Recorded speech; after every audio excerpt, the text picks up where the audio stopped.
Welcome back. The Times of Israel is tonight reporting on the conditions that the hostages faced in Gaza. One was whipped, another was put in a cage, still another was thrown into a pit. More than one was handcuffed. The account paints a picture of starvation, suffering, and physical and psychological abuse. Well, to discuss, Israeli news anchor Lital Shemesh joins us live from Tel Aviv. Lital, great to see you again. Can you tell us about what we're hearing about the conditions that these hostages who were freed this week have faced over the past 2 years? Yes, Sharri, thank you for having me. So as you said, more and more evidence coming out of their horrible time in captivity.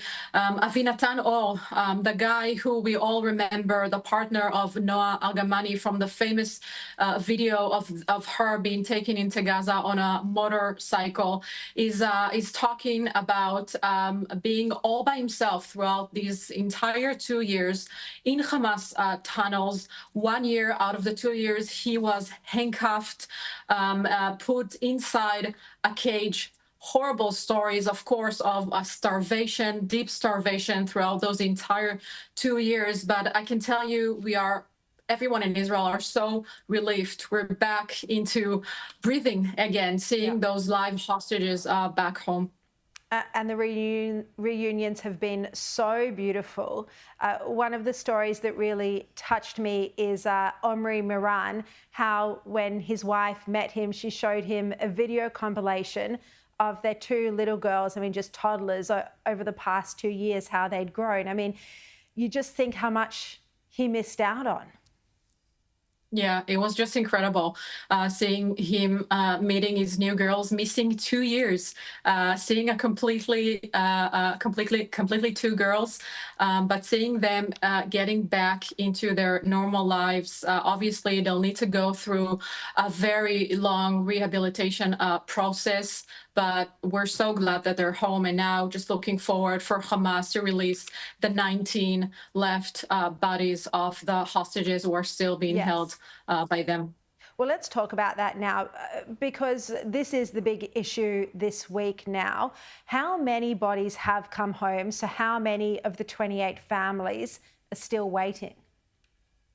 Yeah, so we're talking about 19 bodies who are still have not been released by Hamas. In the past 2 days, Hamas is testing the water, trying how much they can stretch the borders of what they can do with Israel, releasing or sending Israel a body of someone who's not even a part of those 28 hostages, bodies who are still being held by Hamas. And I think we've heard loud and clear President Trump yesterday threatening Hamas, telling Hamas not to mess with Israel, to respect the agreement, or Israel will not go to phase 2 in the agreement. And I think, Sharri, it's also important to talk about the horrific images that we're getting from the Gaza Strip.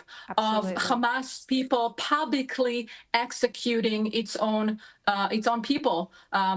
Tens of Palestinians who are being publicly executed, and the world just keeps silence. The world is not talking about what is happening at the Gaza Strip as we're speaking. Where is all the human rights activists? Where are all the peace activists on the flotillas? Where are all the people marching for Palestinians? You don't care when Palestinians are murdering other Palestinians, and the media, the international media, is keeping quiet about it. And I'm asking why.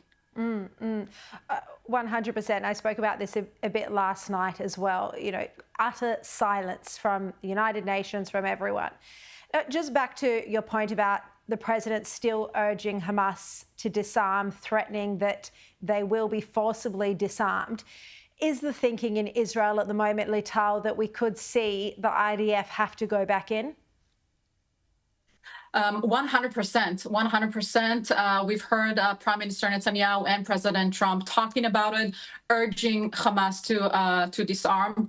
And if they won't do it, we won't have any other choice but get inside the Gaza Strip. Again, I need to remind you also, there is still terror tunnels inside the Gaza Strip. Roughly around 40% of the terror tunnels of Hamas are still there. We still need to dismantle them.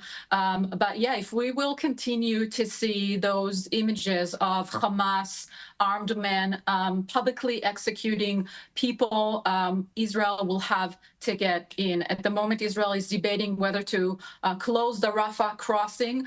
And I think now it's time for Israel to really stand up and start sanctioning Hamas. Because if Hamas is preventing the deal, then we have no other choice than just react forcefully. All right, Lital, and by the way, I saw you in some of the footage at the Knesset this week when President Trump spoke, so an historic day to be there, no doubt. Thank you so much for your time. Yeah, it was incredible. Thank you, Sharri, for having me.